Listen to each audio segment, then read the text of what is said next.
Dear students, welcome to my YouTube channel Learning with Suvendu Das. এই ক্লাসে আমি আলোচনা করব ফ্রেজ কি বা একটা বাক্যের কোন অংশকে ফ্রেজ বলা হয়, কিভাবে চিনব বা ফ্রেজকে কয় ভাগে ভাগ করা যায় এবং তাদের যে ডিসকাশনগুলো এই ভিডিওতে আমি তোমাদেরকে দেখাবো। দেখো, আমি বোর্ডে দুটো অংশ লিখে রেখেছি। একটা লিখে রেখেছি ডেফিনেশন, অর্থাৎ সংজ্ঞা, ফ্রেজ কাকে বলে। এটা আমি একটু পরে বলছি, আগে তোমাদের কিছু উদাহরণ দেখতে হবে। এখানে কিছু আমি এক্সাম্পলস লিখে রেখেছি, আগে উদাহরণগুলো দেখো। তার আগে বলে রাখি, ফ্রেজ শব্দের অর্থ হচ্ছে শব্দ বা শব্দগুচ্ছ, অর্থাৎ একটা শব্দ হতে পারে বা একসঙ্গে অনেকগুলো শব্দ পাশাপাশি বসলে সেটাই হচ্ছে একটা ফ্রেজ। আমরা উদাহরণগুলো দেখি বা এই বাক্যের মধ্যে, এই বাক্যগুলোর মধ্যে ফ্রেজ কোন অংশটাকে আমরা বলবো এইটা আগে দেখি, তারপর আমরা সংজ্ঞাটা লক্ষ্য করব। ফার্স্ট উদাহরণটা লক্ষ্য করো, লেখা আছে সি লাভস টু রিড। এই বাক্যের দেখো, সিটা হচ্ছে সাবজেক্ট, এটা আমরা সবাই জানি। লাভসটা ভার্ব, আর এই টু রিডটা দেখো একটা অংশ। দেখো, সাবজেক্ট এটা হচ্ছে ব্যক্তিবাচক বা একটা প্রোনাউন, এইগুলো কখনো কিন্তু ফ্রেজ হতে পারে না। এটা হচ্ছে ভার্ব, মনে রাখবে, ভার্ব কখনো কিন্তু ফ্রেজ হতে পারে না, কখনোই ফ্রেজ হবে না। তাহলে বাকি আছে কোন অংশটা? এই টু রিডটা, এইটাই হচ্ছে একটা ফ্রেজ। দ্বিতীয়টা লক্ষ্য করো, সিটা হচ্ছে সাবজেক্ট, গেভ ভার্ব, আর মিটা আর একটা অবজেক্ট, আবার এ চেনটা হচ্ছে আর একটা অবজেক্ট। আমরা জানি কখনো কখনো বাক্যে দুটো অবজেক্ট থাকতে পারে। এবার দেখো লাস্টে দেখো যেটা আছে, এই অফ গোল্ড, এটাই হচ্ছে একটা ফ্রেজ। 3 নম্বর বাক্যটা লক্ষ্য করো, দ্য ম্যান, এইটা কিন্তু সাবজেক্ট। এবার লক্ষ্য করো, এখানে ক্যানটা কিন্তু মডাল ভার্ব, অর্থাৎ ভার্ব, অ্যান্সারটাও আরেকটা ভার্ব। ওকে, তাহলে এই দেখো, এই যে ইন দ্য স্ট্রিট, এই অংশটা হচ্ছে একটা ফ্রেজ। এগুলো কেন ফ্রেজ পরে বলছি। চতুর্থ বাক্যটা লক্ষ্য করো, মাদার সাবজেক্ট, ওয়ার্কস ভার্ব, এই উইথ কেয়ার, এইটা হচ্ছে একটা ফ্রেজ। দেখো, আমরা যে 4টে উদাহরণ থেকে কি বুঝতে পারলাম, দেখো প্রত্যেকটা ফ্রেজের শুরুতে একটা করে প্রিপোজিশন আছে। দেখো প্রত্যেকটা প্রিপোজিশন আছে। তা তোমরা যদি দেখো যে 100টা বাক্য আছে, 100টা বাক্যের মধ্যে 90 থেকে 95টা বাক্য দেখবে যে ফ্রেজ প্রিপোজিশন দিয়ে শুরু হয়েছে, বা প্রিপোজিশন দিয়ে নাও শুরু হতে পারে, সেটাকেও আমরা ফ্রেজ বলতে পারি, যেটা আমি তোমাদের একটু পরে দেখাচ্ছি। ওকে, এখান থেকে আমরা ফ্রেজের সংজ্ঞাটা কী পাই, উপরের উদাহরণটা লক্ষ্য করো, সংজ্ঞাটা লক্ষ্য করো। A phrase is a word, মানে একটা ফ্রেজ হচ্ছে একটা শব্দও হতে পারে, একটা শব্দ হতে পারে, যেহেতু আমি এখানে কোনো উদাহরণ দেখাইনি, পরে দেখাচ্ছি। অর গ্রুপ অফ ওয়ার্ডস, অথবা একগুচ্ছ শব্দ, মানে দেখো কতগুলো শব্দ পাশাপাশি বসেছে। দেখো এখানে দুটো শব্দ পাশাপাশি বসেছে, এখানে দুটো শব্দ পাশাপাশি বসেছে, এই ইন দ্য স্ট্রিট 3টে শব্দ পাশাপাশি বসেছে। এই 3টে শব্দকে নিয়ে যখন একটা অংশ তৈরি হবে, এটাই হচ্ছে শব্দগুচ্ছ, এটাই ফ্রেজ।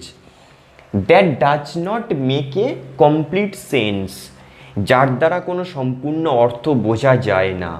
বলো তো, এইটুকুর দ্বারা তুমি কি পুরো মানেটা পাচ্ছ?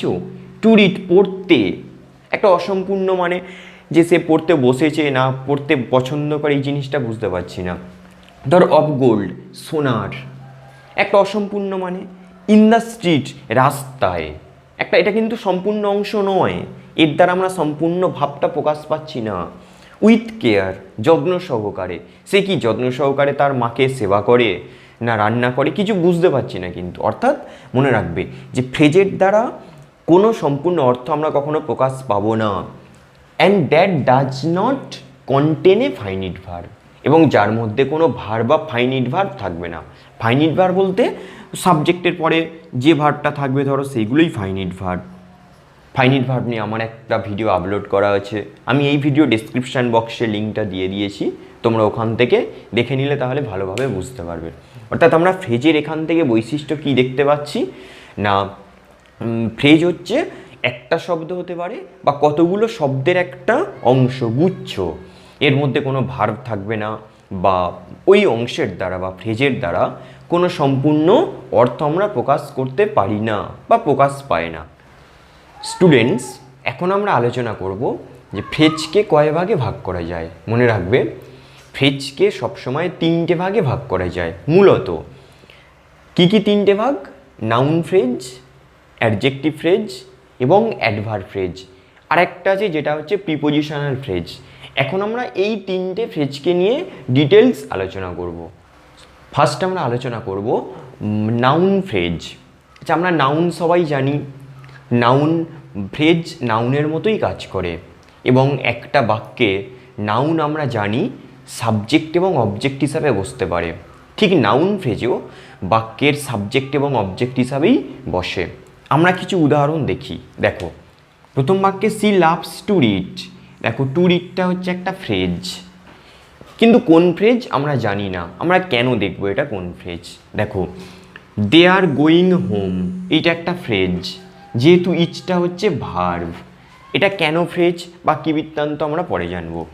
দেখো, রানিং সো ফাস্ট, ইচটা হচ্ছে ভার্ব, এই বাক্যটা সাবজেক্ট, এটা একটা ফ্রেজ।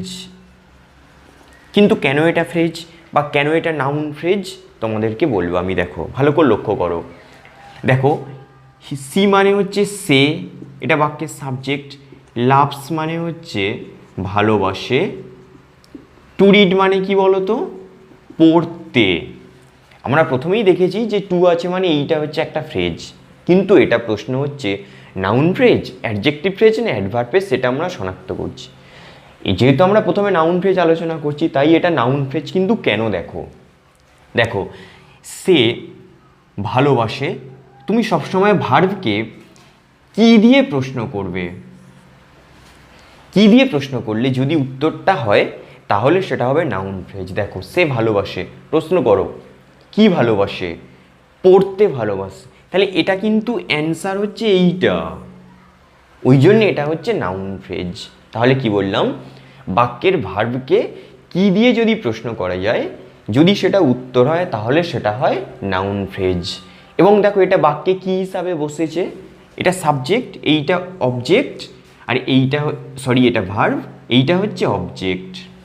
তাহলে আমরা দেখতে পেলাম যে নাউন ফ্রেজ বাক্যে অবজেক্ট হিসাবেও বসতে পারে। হ্যাঁ, দ্বিতীয় উদাহরণটা লক্ষ্য করো। দে আর গোয়িং হোম মানে হচ্ছে তাদের বাড়ি যাওয়া, মানে তারা যে বাড়ি যাবে। ইটস সার্টেন হয় নিশ্চিত, মানে তারা যে বাড়ি যাবে এটা নিশ্চিত। প্রশ্ন করো কি নিশ্চিত? উত্তর হচ্ছে না যে তাদের বাড়ি যাওয়াটা নিশ্চিত, তাহলে এইটা অ্যান্সার হচ্ছে। অর্থাৎ এটাই হচ্ছে, কী দিয়ে প্রশ্ন করতে আমরা অ্যান্সার পাচ্ছি এইটা, অর্থাৎ এটাই হচ্ছে একটা নাউন ফ্রেজ। এবং দেখো, এটা বাক্যে কী হিসাবে বসেছে? সাবজেক্ট, ভার্ব, এটা তারপরে আদার্স বা কমপ্লিমেন্ট। তাহলে এখানে দেখতে পেলাম যে নাউন ফ্রেজটা সাবজেক্ট হিসাবে বসেছে। অর্থাৎ নাউন ফ্রেজ কখনো কখনো অবজেক্ট হিসাবে বসে, কখনো কখনো সাবজেক্ট হিসাবে বসে। মেন যেটা জানবে, বাক্যের ভার্বকে কী দিয়ে প্রশ্ন করতে হবে। এইটা দেখো, রানিং সো ফাস্ট মানে দ্রুত দৌড়ানো। ইজ মানে হয়। ভেরি ক্রেডিটেবল মানে খুবই সম্মানজনক। তাহলে প্রশ্ন করো যে কি হয়? কি দিয়ে প্রশ্ন করো, কি হয় সম্মানজনক? না, দ্রুত দৌড়ানোটাই হয় সম্মানজনক। তাহলে এটা অ্যান্সার পাচ্ছি। কি দিয়ে প্রশ্ন করতে অ্যান্সার পেয়েছি, তাই হচ্ছে রানিং সো ফাস্টটা হচ্ছে এখানে এই বাক্যে হচ্ছে নাউন ফ্রেজ। এবং এটা বাক্যে দেখো সাবজেক্ট হিসাবে বসেছে। এটা সাবজেক্ট, এইটা ভার্ব, এটা বাকি যেটা আছে আদার্স বা কমপ্লিমেন্ট। সো স্টুডেন্টস, এখন আমরা আলোচনা করব অ্যাডজেক্টিভ ফ্রেজ। আচ্ছা, আমরা সবাই অ্যাডজেক্টিভ জানি যে যে সমস্ত শব্দ নাউন বা প্রোনাউনের দোষ, গুণ, সংখ্যা, পরিমাণ ইত্যাদি প্রকাশ করে তাদেরকেই আমরা অ্যাডজেক্টিভ বলি। মনে রাখবে, অ্যাডজেক্টিভ ফ্রেজও কিন্তু অ্যাডজেক্টিভের মতোই কাজ করে এবং বাক্যে অ্যাডজেক্টিভ যে সমস্ত জায়গায় বসে, অ্যাডজেক্টিভ ফ্রেজও কিন্তু সেই সমস্ত জায়গাতে বসে। এবং অ্যাডজেক্টিভ সবসময় নাউনের দোষগুণ প্রকাশ করে আমরা জানি। যদি বলা হয় যে he has a black pen, ধরো এই বাক্যটা লক্ষ্য করো, he has a black pen. দেখো, ব্ল্যাকটা হচ্ছে অ্যাডজেক্টিভ, পেনটা হচ্ছে নাউন, মানে কালো পেন। এখানে পেনের দোষগুণ প্রকাশ করছে যে পেনটা হয় কালো, তাই ব্ল্যাকটা হচ্ছে অ্যাডজেক্টিভ, পেনটা হচ্ছে নাউন। ঠিক এইভাবেই তোমরা দেখবে যে বাক্যে যে অ্যাডজেক্টিভ ফ্রেজটা ঠিক অ্যাডজেক্টিভের মতোই কাজ করবে। আমরা কিছু উদাহরণ লিখে রেখেছি, দেখো। প্রথম উদাহরণটা লক্ষ্য করো। পবিত্র ইজ উইদাউট ফেয়ার, এই বাক্যের মধ্যে ফ্রেজ আগে কোনটা দাগ মারতে হবে? দেখো এই উইদাউট ফেয়ারটা হচ্ছে ফ্রেজ, কিন্তু কেন ওটা ফ্রেজ বা কেন ওটা অ্যাডজেক্টিভ ফ্রেজ আমরা দেখব। আচ্ছা এটা আগে নাউন ফ্রেজ আমরা দেখি, কেন নাউন ফ্রেজ বা অ্যাডজেক্টিভ ফ্রেজ। কি দিয়ে প্রশ্ন করতে হবে নাউন ফ্রেজ পাওয়ার জন্য? প্রশ্ন করো পবিত্র হয় ভয়হীন, তুমি প্রশ্ন করো পবিত্র কি, উত্তরটা পাচ্ছি কি না পাচ্ছি না, তাহলে এটা নাউন ফ্রেজ নয়। তাহলে দেখো পবিত্র হয় ভয়হীন, তাহলে দেখো এখানে পবিত্রর একটা গুণ প্রকাশ করছে না, একটা গুণ বোঝাচ্ছে যে তার ভয় নেই একদম, সেই জন্য এটা হচ্ছে অ্যাডজেক্টিভ ফ্রেজ। অর্থাৎ অ্যাডজেক্টিভ যেমন কোনো নাউনের দোষগুণ প্রকাশ করে, তেমনি অ্যাডজেক্টিভ ফ্রেজও কিন্তু নাউনের দোষগুণ প্রকাশ করছে। এই বাক্যে নাউন হচ্ছে পবিত্র, আর ভয়হীন, ভয়হীনটা নাউনকেই বোঝাচ্ছে বা পবিত্রকে বোঝাচ্ছে, সেই জন্য এটা অ্যাডজেক্টিভ ফ্রেজ। দ্বিতীয় বাক্যটা লক্ষ্য করো, he gave me a chain, হিটা বাক্যের সাবজেক্ট, সে আমাকে একটি চেন দিয়েছিল অফ গোল্ড, এইটা হচ্ছে ফ্রেজ, কিন্তু এটা কোন ফ্রেজ দেখো, সে দিয়েছিল আমাকে একটি চেন অফ গোল্ড, সোনার। বলো তো এই সোনারটা কাকে বোঝাচ্ছে? এই বাক্যের এই চেনকে বোঝাচ্ছে। দেখো চেনটা কিসের তৈরি? সোনার তৈরি, অর্থাৎ চেনের গুণ প্রকাশ করছে, সেই জন্য এখানে গোলটা হচ্ছে বা অফ গোলটা হচ্ছে নাউন অ্যাডজেক্টিভ ফ্রেজ। 3 নম্বর উদাহরণটা দেখো, দ্য ম্যান মানুষটি, ইন দ্য স্ট্রিট, তাহলে ফ্রেজ হচ্ছে ইন দ্য স্ট্রিট।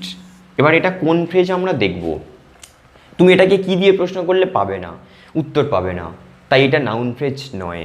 দেখো দ্য ম্যান মানুষটি, ইন দ্য স্ট্রিট মানে রাস্তার ওপর মানুষটি, ক্যান অ্যান্সার ইট, এটা উত্তর দিতে পারবে। দেখো বলছি তার পজিশনটা বোঝাচ্ছি, যে কোন মানুষটাকে নির্দিষ্ট করে বোঝাচ্ছে, যে ওই রাস্তার যে মানুষটা সেই একমাত্র এটা উত্তর দিতে পারবে। তাই দেখো এই ইন দ্য স্ট্রিট কিন্তু এখানে দ্য ম্যানকে কোয়ালিফাই করছে যে ওই রাস্তার মানুষটি, তাহলে মানুষটিকে নির্দিষ্ট মানে এর কোনো কিছু একটা কোয়ালিটি প্রকাশ করছে, কিন্তু যে ওই পজিশনের মানুষটি, সেই জন্য এখানে ইন দ্য স্ট্রিটটা হচ্ছে অ্যাডজেক্টিভ ফ্রেজ। সো স্টুডেন্টস, এখন আমরা আলোচনা করব অ্যাডভার্ব ফ্রেজ। আচ্ছা আমরা এটা জানার আগে অ্যাডভার্ব কি আমাদের আগে একটু জেনে নেওয়া যাক। ধরো হি ওয়াক্স স্লোলি, এই উদাহরণটা লক্ষ্য করো, হিটা সাবজেক্ট, ওয়াক্সটা ভার্ব, স্লোলিটা হচ্ছে অ্যাডভার্ব। এটা কেন অ্যাডভার্ব জানি, এলওয়াই যোগ করা আছে, কিন্তু এই শব্দটা কেন অ্যাডভার্ব দেখো মনে রাখবে, অ্যাডভার্ব সবসময় বাক্যে ভার্বের দোষগুণ প্রকাশ করে। সে হাঁটে ধীরে ধীরে, বলো তো এই যে ধীরে ধীরে শব্দটা এটা কাকে বোঝাচ্ছে, হিকে না ওয়াক্সকে? ওয়াক্সকে বোঝাচ্ছে কিন্তু, অর্থাৎ তার হাঁটাটা সেটাই হচ্ছে খুব ধীরে ধীরে, অর্থাৎ এই যে এই শব্দটা ভার্বের দোষগুণ প্রকাশ করছে, সেই জন্য এটা অ্যাডভার্ব। অর্থাৎ যে শব্দ ভার্বের গুণ প্রকাশ করে বা দোষ প্রকাশ করে তাকেই আমরা অ্যাডভার্ব বলবো, মনে রাখবে। ঠিক অ্যাডভার্বের মতোই অ্যাডভার্ব ফ্রেজও বাক্যে ভার্বের গুণ প্রকাশ করবে বা দোষ প্রকাশ করবে। আমরা উদাহরণ দেখব। দেখো প্রথম উদাহরণটা লক্ষ্য করো, মাদার অলওয়েজ ওয়ার্কস, মা সবসময় কাজ করে, ওয়ার্কসটা হচ্ছে ভার্ব। এবার এই বাক্যের ফ্রেজ কোনটা দাগ মারো, এইটা ফ্রেজ, কারণ উইথ আছে। দেখো দেখো মা সবসময় কাজ করে উইথ কেয়ার, যত্ন সহকারে। দেখো এই যত্ন সহকারেটা কাকে বোঝাচ্ছে, কাজ করাটাকে বোঝাচ্ছে, যে কাজ করে যত্ন সহকারে। অর্থাৎ এই যে অংশটা, এই যে ফ্রেজটা বাক্যের ভার্বকে কোয়ালিফাই করছে বা বাক্যের ভার্বকে বোঝাচ্ছে। আর আমরা জানি ভার্বকে যে কোয়ালিফাই করে সেটাই হচ্ছে অ্যাডভার্ব, এবং যেহেতু এখানে দুটো শব্দ পাশাপাশি আছে সেই জন্য এটা হচ্ছে অ্যাডভার্ব ফ্রেজ। ওকে, দ্বিতীয় উদাহরণটা লক্ষ্য করো, Ajay went to market in a হারি, এইটা হচ্ছে ফ্রেজ। এবার এটা কোন ফ্রেজ দেখব, অজয় গিয়েছিল, ওয়েন্ট মানে গিয়েছিল, এটা ভার্ব, মার্কেটে গিয়েছিল, ইন এ হারি খুব দ্রুত বা একটু দৌড়ে দৌড়ে আর কি। বলো তো এই অংশটা কাকে বোঝাচ্ছে, সাবজেক্টকেও বোঝাচ্ছে না, বাক্যের ভার্বকে বোঝাচ্ছে, তার যাওয়াটাকে প্রকাশ করছে, সেই জন্য এটা হচ্ছে অ্যাডভার্ব ফ্রেজ। 3 নম্বরটা লক্ষ্য করো, অ্যান্সার দ্য কোশ্চেন, অ্যান্সারটা হচ্ছে ভার্ব, প্রশ্নগুলির উত্তর দাও, ইন ব্রিফ সংক্ষেপে। এই ইন ব্রিফটা হচ্ছে একটা ফ্রেজ, এবার এটা কোন ফ্রেজ দেখো, সংক্ষেপে উত্তর দাও। তাহলে এই ইন ব্রিফটা কাকে বোঝাচ্ছে, বাক্যের ভার্বকে বোঝাচ্ছে, কারণ উত্তরটা হচ্ছে সংক্ষেপে তোমাকে দিতে বলা হচ্ছে। তাই যে শব্দ আমরা জানি বাক্যের ভার্বকে কোয়ালিফাই করে সেটাকেই আমরা অ্যাডভার্ব বলবো। আর এটা যেহেতু দুটো শব্দ পাশাপাশি বসে সেই জন্য এটাকে আমরা অ্যাডভার্ব ফ্রেজ বলবো। ওকে।